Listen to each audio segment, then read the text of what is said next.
মানিকগঞ্জ জেলার ভূমির সর্ববৃহৎ অংশের স্বত্বাধিকারী ছিল এই তেওতা জমিদার বাড়ি। পশ্চিম মানিকগঞ্জের তেওতার ৬০ ঘরের অন্যতম দেশগুপ্ত পরিবারের পঞ্চানন চৌধুরী এই জমিদার পরিবারের প্রতিষ্ঠাতা। শঙ্করগঞ্জ ছিলেন প্রগতিশীল, সংস্কারমুক্ত এবং অপ্রতিদ্বন্দ্বী জমিদার। এই পরিবারের সদস্যগণ জনসাধারণের কল্যাণে উল্লেখযোগ্য অবদান রেখেছেন। তেওতা জমিদারের আওতাভুক্ত ছিল ঢাকা, ফরিদপুর, পাবনা, দিনাজপুর সহ রংপুর ও বর্ধমানের কিছু অংশ নিয়ে বিস্তৃত অঞ্চল। ১৯১৪ সালে এই পরিবারের শুধুমাত্র দিনাজপুরের সম্পত্তির মূল্য ১১ লাখ টাকারও অধিক ছিল।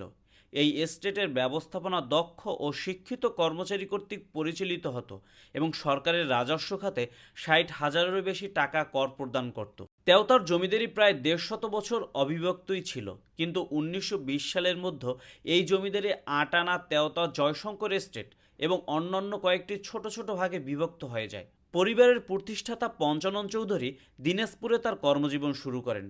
তিনি তামাক ব্যবসায় প্রথম অর্থলগ্নি করে প্রচুর মুনাফা অর্জন করেন এবং তিনি তার পূর্বপুরুষদের গ্রাম তেওতায় ফিরে আসেন এবং নিজেকে তেওতার প্রথম জমিদার হিসেবে প্রতিষ্ঠিত করেন। পঞ্চানন চৌধুরী ছিলেন একজন বৈষ্ণব ধর্মাবলম্বী এবং তার সময় তাদের পারিবারিক গুরু হিসেবে শ্রীধরের আগমন ঘটলে তিনিই প্রথম তার সেবায়েত হয়েছিলেন।